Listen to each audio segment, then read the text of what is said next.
There are positions, critical moments in which there are different forms of attack possible. And to find the correct setup, the correct handling is extremely difficult, but on the other hand extremely important. But one wrong decision immediately changes the evaluation of the position. In the game Botvinnik, Levenfish, from a classical game from their own match, which they played in 1937.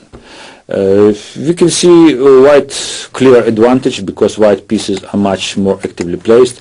Black has some problems with development of two pieces, and of course, according to Steinitz, their better developed side must to attack, otherwise it will lose all the advantages of the development. First of all, of course, there are few moves in this critical position which has to be analyzed. Simple move bishop a6 can be considered, trying to attack rook, because rook b8 is not possible, queen takes on b8. So the only counterplay for black is bishop a6.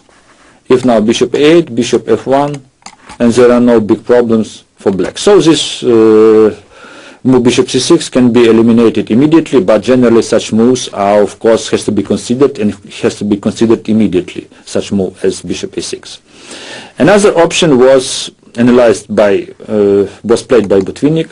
Botvinnik played a4. He decided that the main weakness is on knight g7 on the king side, and for this reason he has two ways of attack. First way was to exploit the push of h pawn, trying to make weaknesses on the king side with the pawn. Another way of handling the position was, another possibility was to play rook c3. Rook c3 with the idea rook g3, attacking g7 and trying to create weakness with another methods.